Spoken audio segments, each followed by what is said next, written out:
You are listening to Something Rather Than Nothing. Creator and host, Ken Vellante. Editor and producer, Peter Bauer.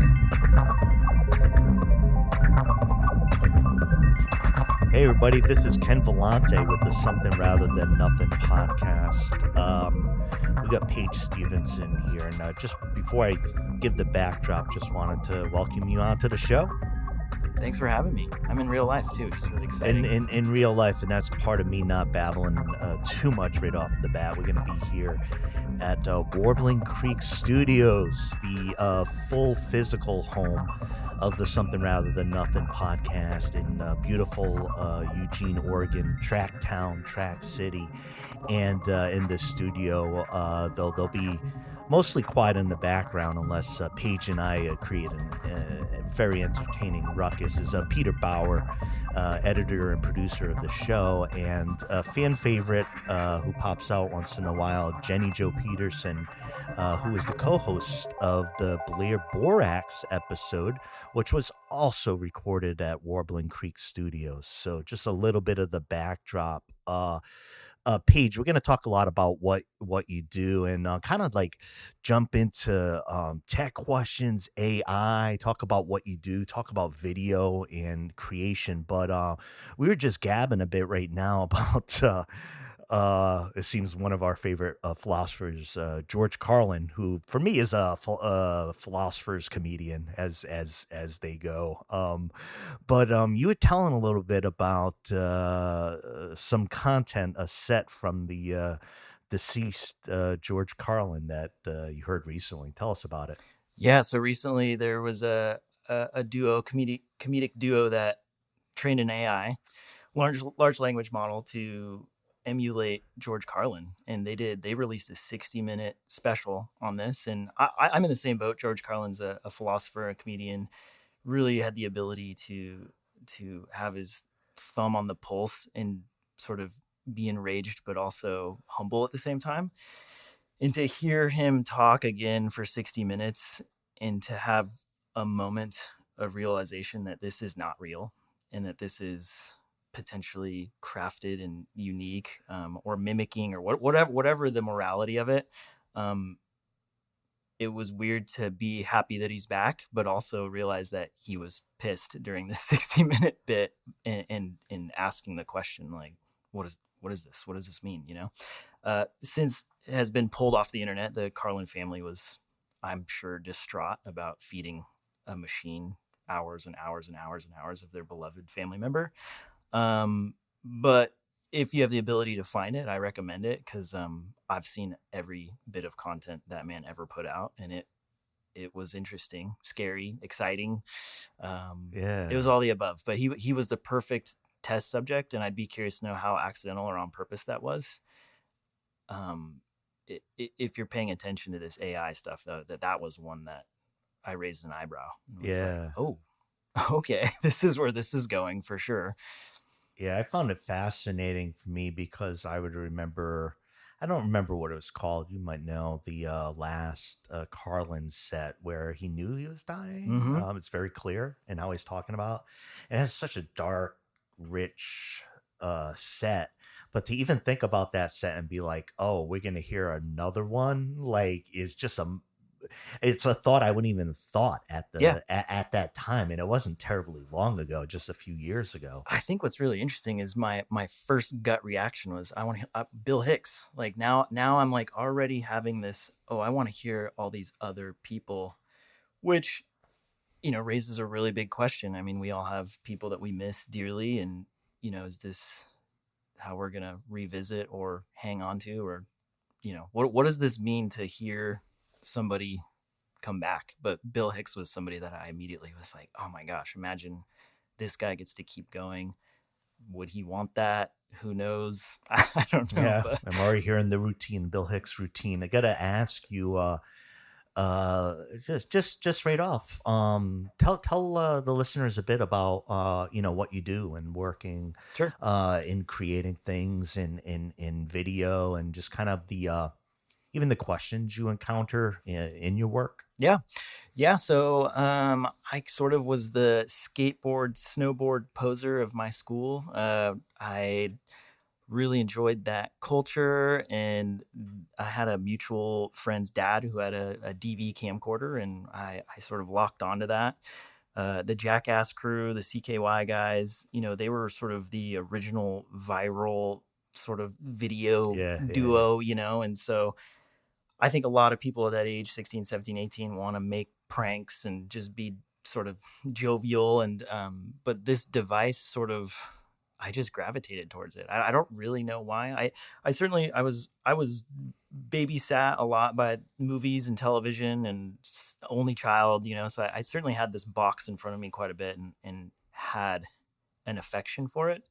And then sort of then grab this device and point at my friends, and it's an interesting sort of way to be integrated in the life, but also hide behind a device, which has been kind of cool.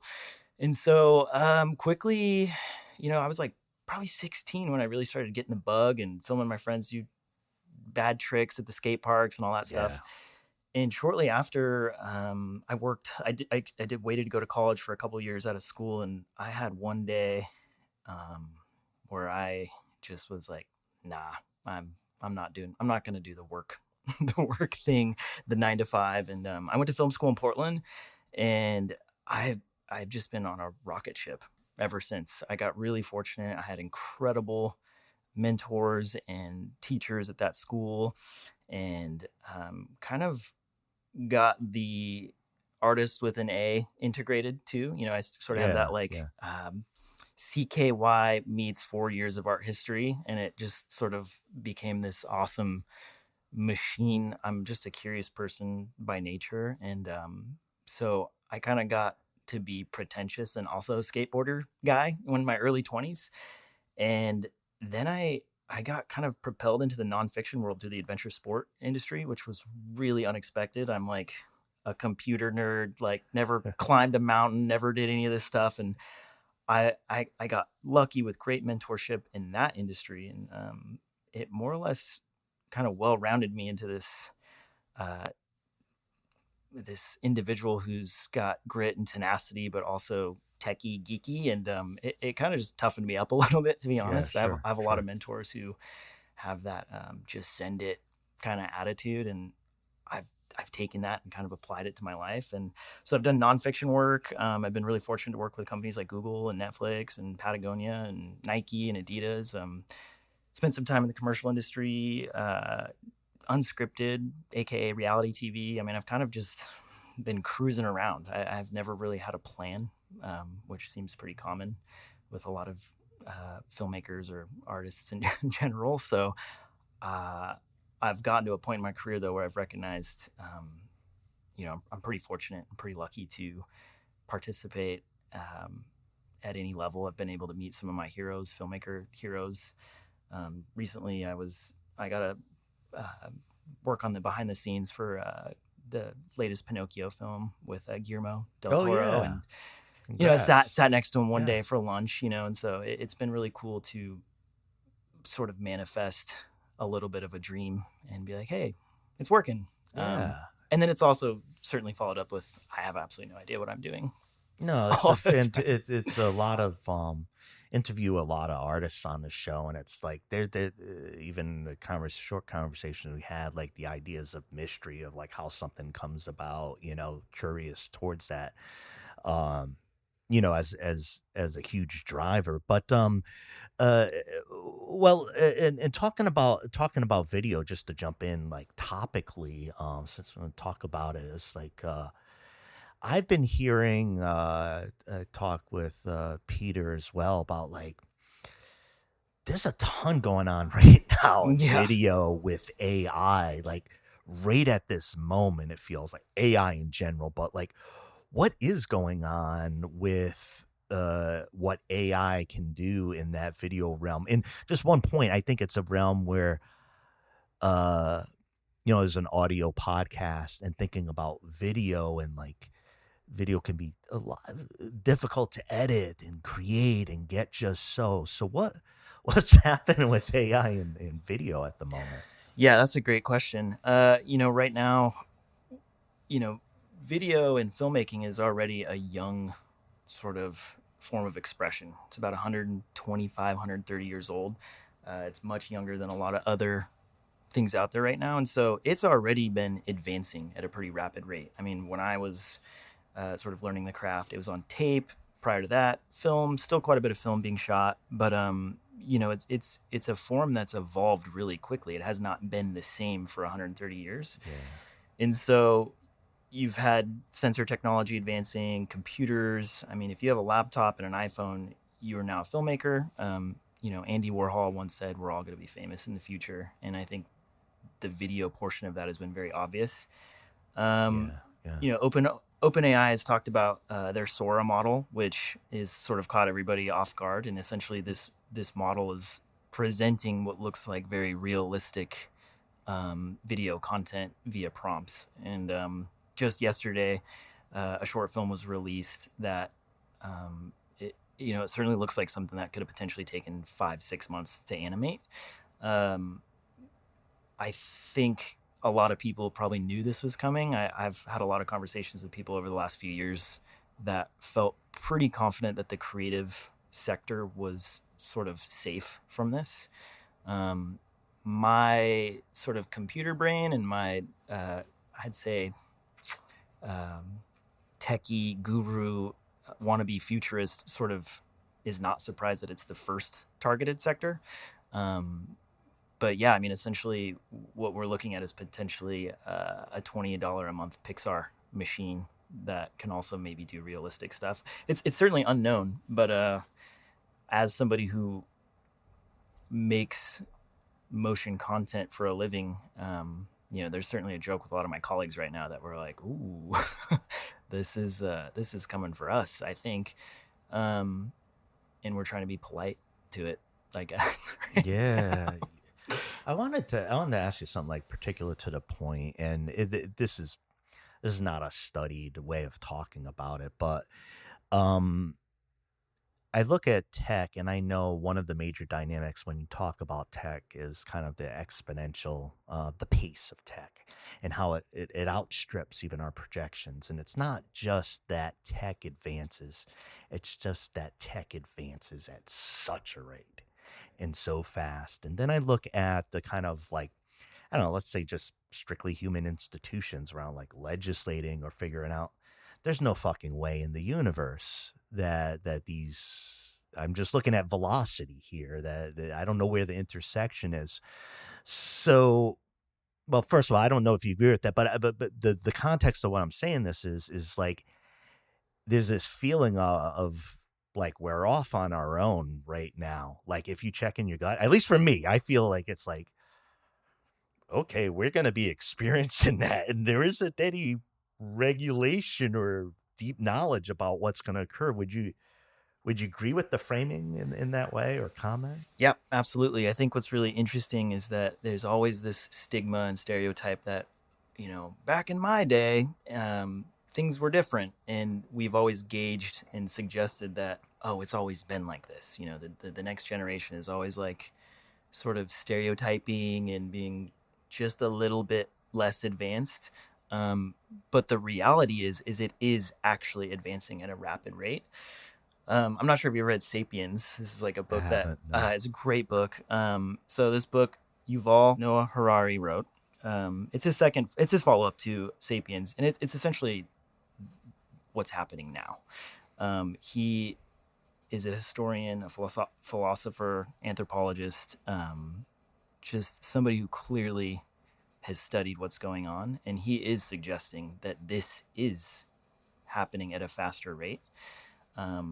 Science fiction authors and sort of futurists all knew this was going to happen, and we knew that this was going to sort of catch everybody off guard. Some of the best science fiction authors have written about the guardrails that have to happen if we want to coexist with this mechanization, whether it's in a computer or anthropomorphized into a robot or whatever it ends up being. I'm pretty excited. I think one of the hardest or challenging parts of being a human is interacting with humans. And so to know that there's like another thing that's going to be hanging out. It's kind of exciting. Yeah, yeah.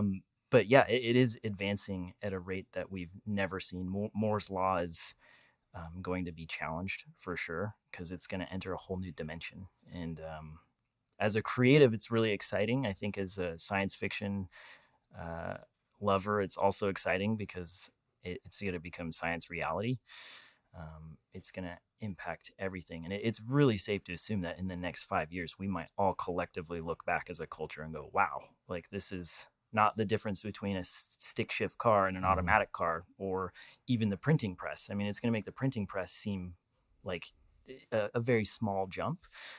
Medicine, immortality, raising the dead, there's going to be a lot going on. And so I highly recommend reading his first two books, because they seem, one is historical and one is sort of like the Back to the Future almanac, where you're like, oh, this is happening. Like this is all right here in this book. Right. It's a few years old. And so to see the sort of prophecy of what he's talking about happen, it's kept me a little sane. Well, and digging into with the podcast, talking about art, I was thinking one of the things when we think about like the creative hand in art, right? So if you look at the theory of aesthetics, like where's the creator's hand in the art object that you're putting out? Does there need to be a hand?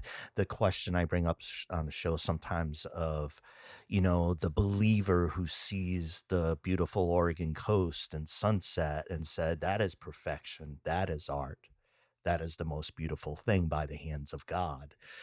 So like there's great questions in philosophy about, the hand, or George Carlin, right? Is George Carlin still thinking for us to help us in 2024? Question mark. Seems like he might be.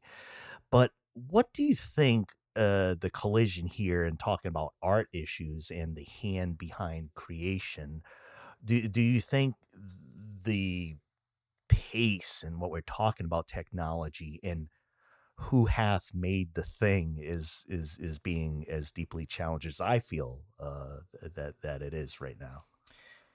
Yeah, I think, it's exciting to see this new color paintbrush come onto the playing field. And I think what'll be really interesting now is this sort of globalized economy that's also going to participate in it. Even with the release of the open AI Sora, they've sort of selected individuals that get the key first. And, yes, there's democratization, but also let's say this is $100 a month. Who's going to be able to have access to it? I think one thing I've really ruminated a lot about is the Moloch game theory. And more or less what that is that the personal incentives of individuals, I'll paraphrase it because it's pretty big. The individual incentives are bad for the group. And, artists are people that need to make a living. And so if we're incentivizing, selling our work constantly, TikTok, YouTube, Spotify is under a lot of fire, under a lot of questions right now. With this new device and with this new potentially competitor, I don't know if I want to use that word because it's not, if it's art, creative, or whatever it is, but there's a balance of monetizing and a balance of making a living. And so, who's gonna have the keys to the car on this one, and how powerful is that going to be? I kind of always equate it to like the coffee shop photography or painting, and you see this cool photo and it says $9,000, and it's easy to walk into the coffee shop and go, wow, this person's making $9,000 on these. That sort of assumption that there's any sort of financial exchange is I think interesting in the general public, but the value of what we do is going to change rapidly. I felt that way when Instagram came out for photographers. I remember I was pretty adamant that now the value of it, whether it's economic or artistic or whatever it is going to change. And so, if we're looking at advertising firms or, anybody who's going to consume the artistic expression also for means of economic value, like it's gonna be a really interesting shift. I mean, Sam Altman said the other day that 95% of advertising is going to be done on this platform, which Whew. is not a small number. And it kind of reminds me of the travel agent of 1999. You know, like now I can pull out my phone and book a flight. I can ask my phone to book a flight for me right now. Yeah. And so we're going to continue to see the labor and the artistic community have an impact. I think the challenge ultimately is that if you love to do something, it should transcend beyond money. Um, Not always the world that we live in. And so I hope that there can be a happy middle ground to that, because it is really what defines us as humans, I think, is the ability to create. I think we're all inherently meant to create.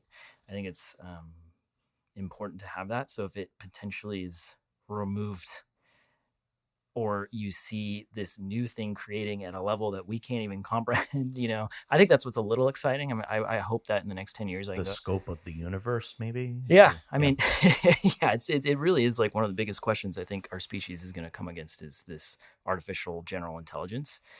I hope, I don't know if you guys ever watched Futurama back in the day, but I'd like a bender sort of robot who's just drunk and Yeah, hangs me out too. with me. Like that's what I'm hoping all for. use a bender. I'm hoping that this thing is conscious and is like, I don't want to go to fucking work today. Like I hope that's it, because that I think that's kind of like just the sci-fi dork in me that really wants to hang out with a robot and kind of talk shit. No, I one of the it's great discussion. It's almost like it can be a discussion of like crisis around these type of questions. Crisis not necessarily being like negative, but like the strong conflict between what's happening now and the creative process. Another way I looked at it too, generally speaking, is trying to describe it as like, for me, the experience of I adore Warhol's sculpture, which is the Brillo box. And I still have difficulty explaining all that. I think I was a kid. I think that's so really cool. It's cool looking. It's by Warhol. And that sold the whole thing for me when I was younger. So I never knew why that's one of my favorite sculptures. And it's this type of thing of thinking about where the hand is in that. It's kind of a panache of Warhol tied to that thing. But I think these questions that come up when we talk on the show are just really fascinating. And you're talking about too the intent of the creator. What can the creator expect in the economy or within these dynamics? And I got one of the big questions for you, Paige. What is art? The ultimate trick question.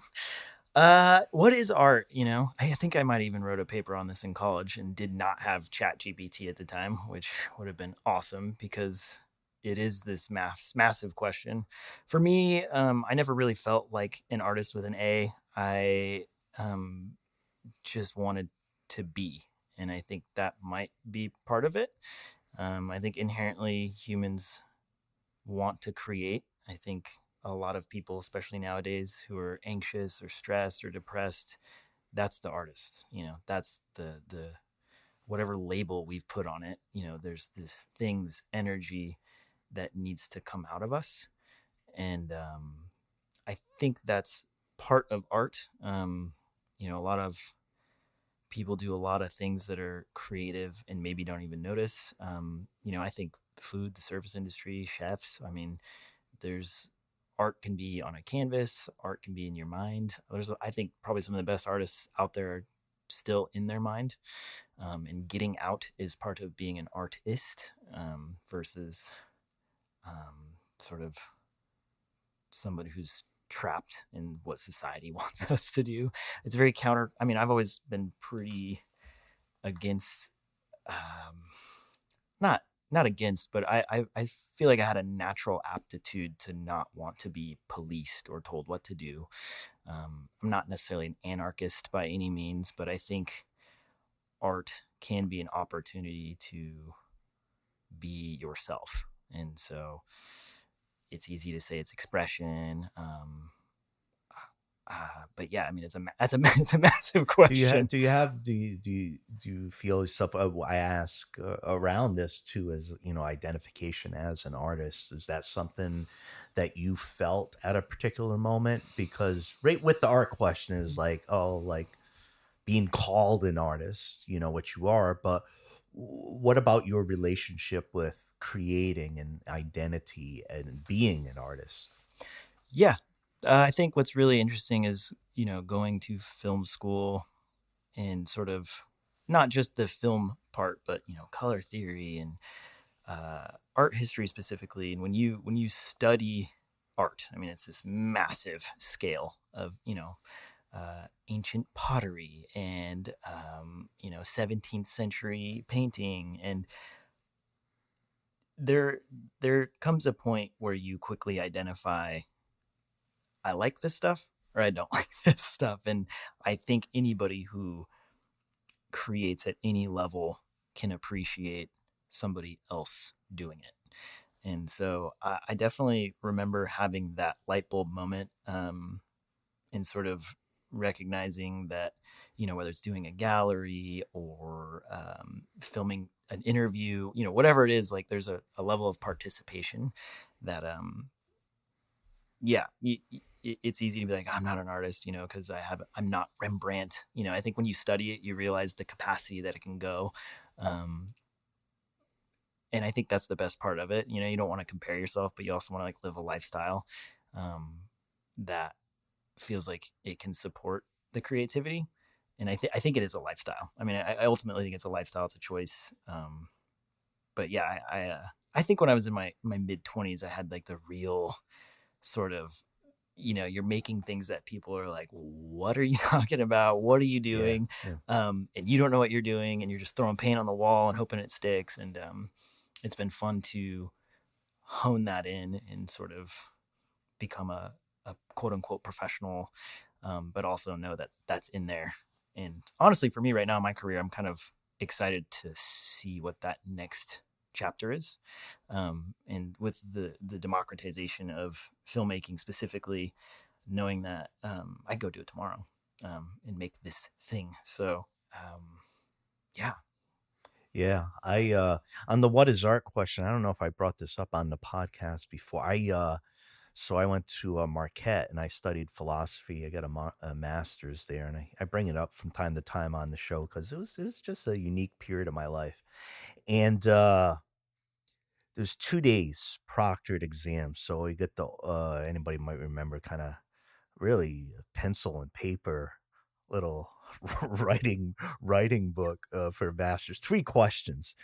And what was funny is one of the questions I got was, what is art?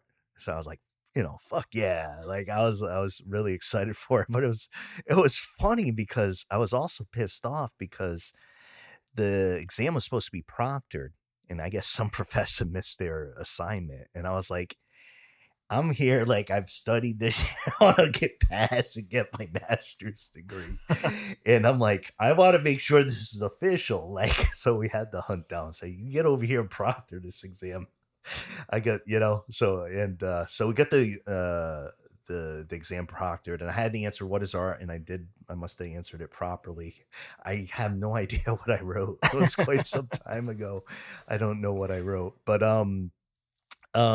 one of the thing I think in the artist persona, and you talking about it, for me, and noticing it for myself over the last few years, is that there's something about a larger voice to say something, more space to say something, like behaving as an artist and being responsible, but not ultimately responsible for the things that you produce, in a sense of, I know I can say this as an artist, and I can say it that way. And maybe in other areas, I don't know if I can, but so I really like talking about that space with people. And I think identification with being an artist helps folks with that, as intimidating as it might be. Yeah, absolutely. I mean, I think my decision to go to film school sort of, I think, was subconscious in a way. And when you recognize, like we were talking earlier about, like sort of finding your people, and there is something to be said about going on a path and committing to it and realizing like, oh, this is, I forget how non-traditional the lifestyle is that I live. I mean, and I really have forgotten, but I also don't ever remember consciously making the decision to live like that. It's just always been like that. And so um, it's really interesting, to try to inspire others to sort of go down a path like that. Cause it can be scary, but it is just really fascinating to realize like, oh, that's me. And like I really agree with being safe to say things. I think it's, you don't want to challenge people all the time or their lifestyle, but as an artist, we've been talking about comedians, that's why I love comedians, especially, Hicks and Carlin. They had the ability to just say exactly how they felt. Yes, it was entertaining, but there's a lot of truth in that philosophy, and it's just fucking exciting. I mean, it just really, like, there are days, certainly the ebb and flow of being an artist, and there are days where you sort of sit back and go, yeah, fuck yeah, this is awesome. This is a fun party to be in, and I'm grateful that I stuck it out. Yeah, you mentioned somewhat of a crossroads or transition as far as the work you're doing and talking about video. You want to tell us a little bit about that as far as what you're thinking about and what you're talking about specifically? Yeah, I've always been a really technical person. I was kind of the computer kid. I was born in '88, so access to the home computer was sort of growing. I'd say I was probably a bit younger, um, in the sense that I was just early enough that I was probably 4 years ahead of everybody on the internet thing. I mean, it was just an interesting time to be a digital native emerging sort of experience. And what kind of happened, I think, for me as a filmmaker is I gravitated towards anything that was digital. And, the cameras were changing my senior year of college. The ability to make things that looked quote unquote like a movie was starting to be wildly more accessible. 10 years before I graduated, you had to go to LA or New York. Like, that was just, you're going to AFI or you're going to NYU. And if you don't, you're going to be working at a news station. Like, that was it. And so I got really lucky to kind of be on the forefront of digital filmmaking, which I, I think is exciting. What was cool is I worked at the rental house at my school. Like, I just kind of was always right there. Cameras to me are computers. And so I've just immediately gravitated to shooting. I've been really fortunate to be a decorated cinematographer and be acknowledged at film festivals and, publicly for my work. It wasn't something that I was like, I'm going to be a cinematographer. I just wanted to be a filmmaker. I think a lot of filmmakers want to be a director, sort of like big picture.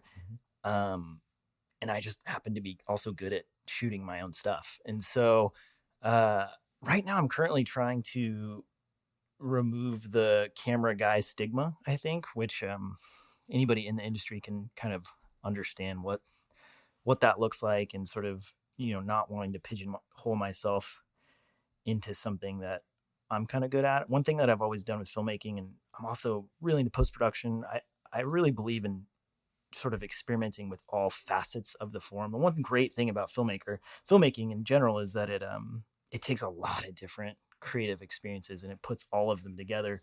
There's wardrobe and production design, and there's architecture. I mean, there really is almost every discipline involved in the creating of a feature film or short film or commercial episodic. And so I'm kind of trying to move a little bit more in the direction of big picture. I was recently running a video department, which was exciting because I could kind of take a step back and look at the bigger picture. One thing I really want to keep focusing on right now, I've been taking Unreal Engine classes, which the ability to get education on the internet is just insane. There's a website that I've been using called Udemy, and for every movie I can name just as many video games. And I don't really consider myself a gamer per se, as I'm not like streaming, but storytelling in the interactive space has borrowed from Hollywood for a long time. And I think the democratization of making those stories is happening right now. You have 1 and 2 person developers who are creating really compelling projects. And so I'm hoping to kind of like thread the needle of doing a few different mediums. I think also just sort of the amount of time I've spent in it too, of trying to just look at it like making a new album. I feel like I've been playing kind of the same jam a little bit. I love documentary work. I'm a really curious person. Documentaries for me are an opportunity to see the movie first. I got to sit there. I get asked the questions because I actually am interested. Yeah. And so when I'm removed from that, I'm kind of like, where does this go? Where does the rest of this go? So yeah, I think I just recently relocated to Seattle, which I'm really excited about because there's a big tech scene up there. I mean, we got some serious tech giants up there. I'm kind of been joking that I think it could very well be an epicenter for robots first. The iRobot might happen up there. I mean, there's a lot of movement up there, similar to the Bay Area. And so, yeah, I'm hoping to really graft the inspiration of that community and culture into my work moving forward, which is exciting. I think potentially, the AI, open AI, if there's this new Sora model in 2 years, that's like, what video game you want to make, like I could definitely foresee myself sort of gravitating towards that.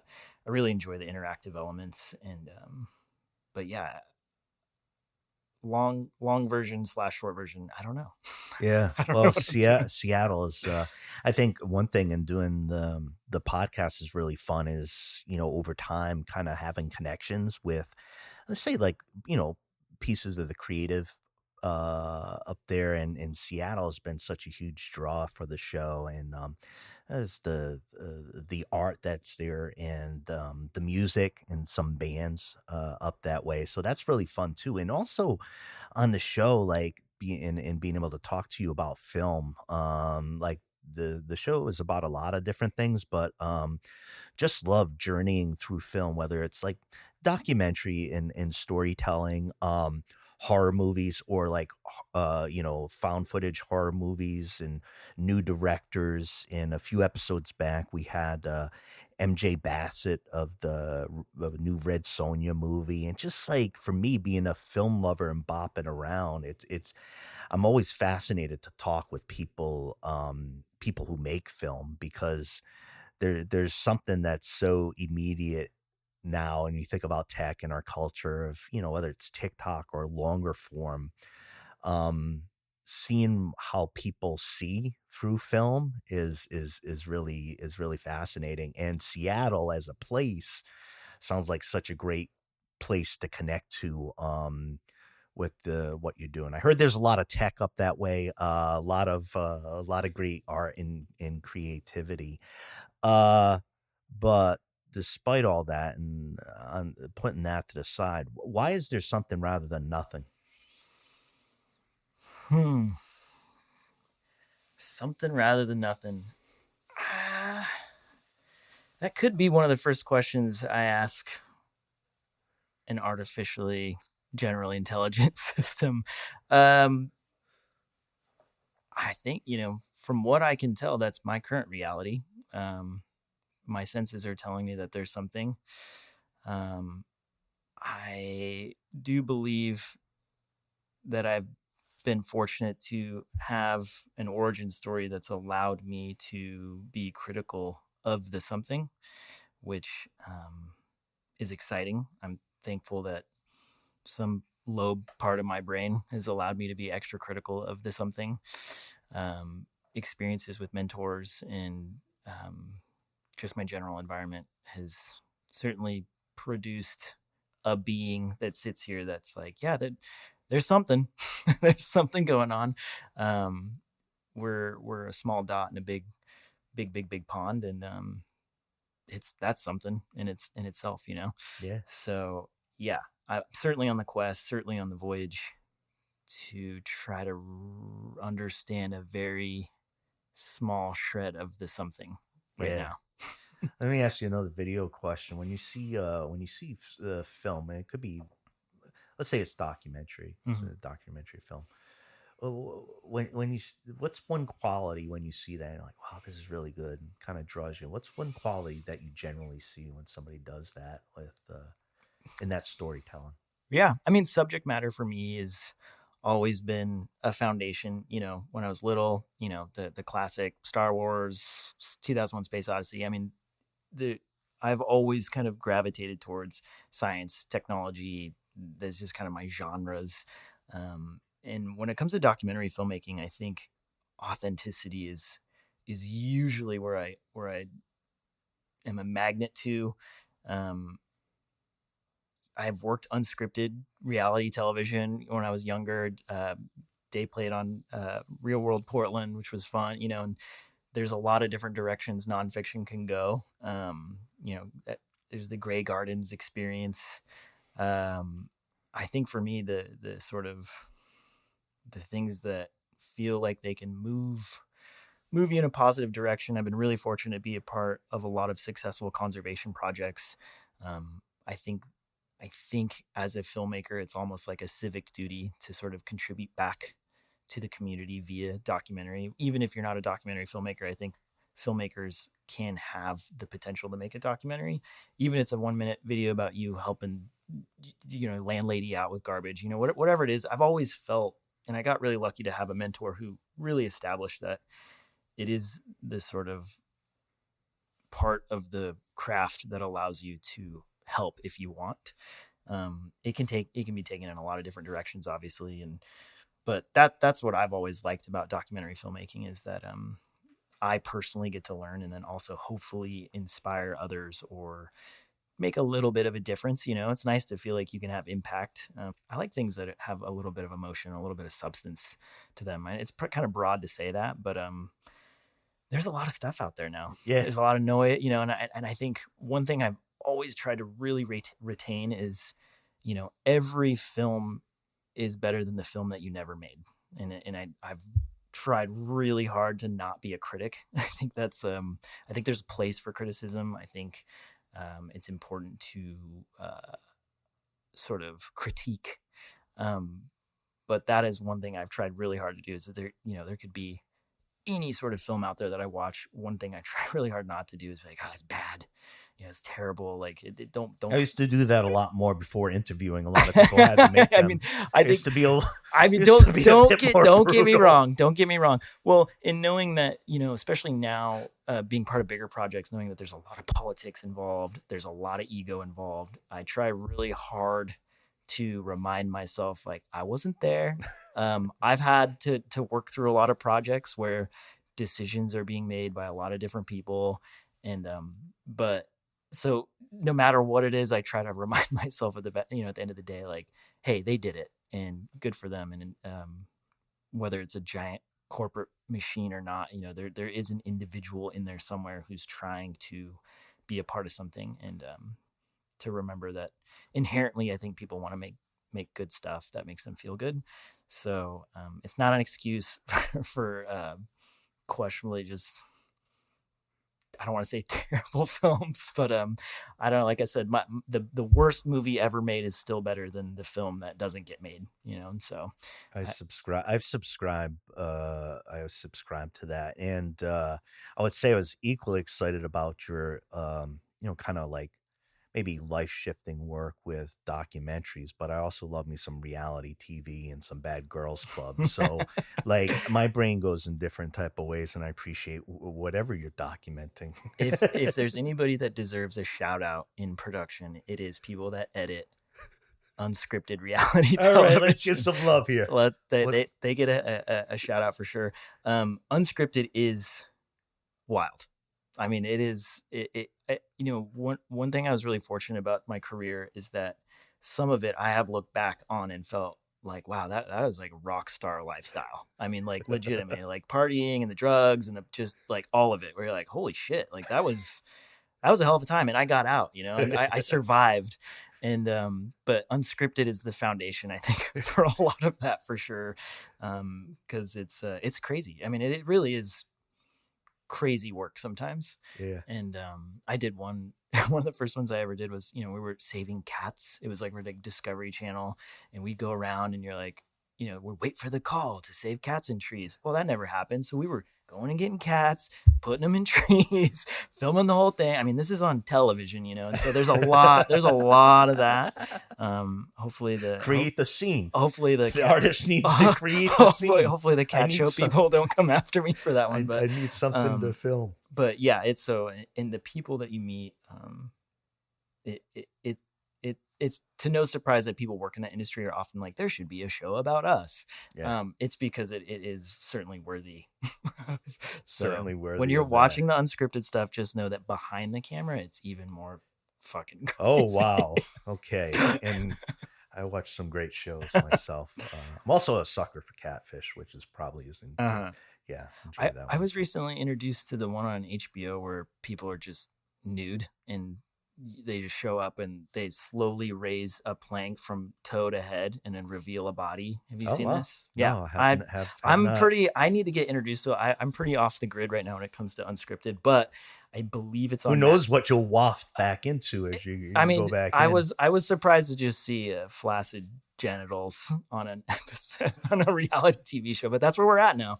So I'm pretty sure it's on Max. So if you're looking to get fired up one night, not necessarily that's related to that, but where do folks find you in your art on the internet? I don't know if it's related to that. Yeah, I got a link tree to my OnlyFans. No, so I've branded myself. I'm a big Star Wars fan. I've used the handle Paige Skywalker for a long time, and it's kind of just stuck. Let's pause the show just for that. A little respect for the Star Wars. Thank you. That's excellent. I was raised on the original trilogy. I spent a lot of time with my grandmother. I grew up with my grandma for a while, and those are only 3 movies she owned. So hell yeah, that was just sort of. Yeah. I had assumed everybody. Good grounding. That's good to hear. It's a good foundation, and it's grown into this very socially acceptable thing, which is also sort of funny about the outcasted nerd.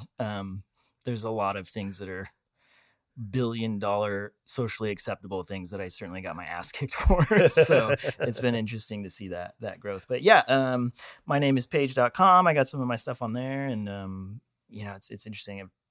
I've done so much of it now that I forget, there's Red Bull TV episodes, and at some point you just keep turning and turning and turning, and look back and you're like, oh yeah, I don't even know.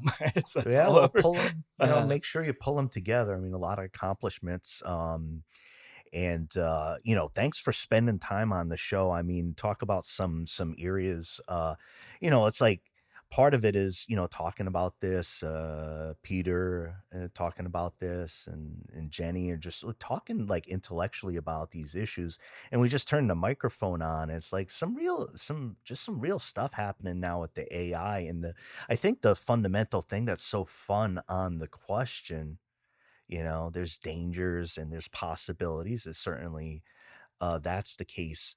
But just the fundamental philosophical question about who's doing the thinking, like, is there a human in there? Is there something that's worthy of moral status that's thinking and creating that thing, and talking about the status of robots, right? And, it's like happening as we're recording. Yeah. So I'm very excited. I've always wanted a robot friend. I was fortunate to work with a company, Sisu, out of Texas. They do robotics, and the last job I was sort of driving a robot, and I'm the first one to admit that I'm looking for a robot buddy. And I think it's important to balance out the doom and gloom and sort of be optimistic, be aware. I'm certainly reminding anybody I talk to, hey, by the way, keep tabs on this. You don't want to get struck by a bus because you're not looking. And so, it's exciting times. Yeah. Appreciate you having me. This has been fun. Yeah. Something Rather Than Nothing podcast signing off from Warbling Creek Studios in the beautiful and slightly sunny Eugene, Oregon. Have a great day, everybody.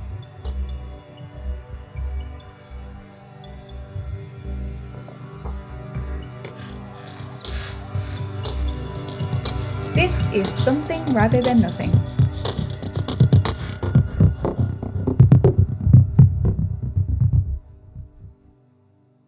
And listeners, to stay connected with us and our guests, visit somethingratherthannothing.com. Join our mailing list for exclusive updates and access to guest-created art.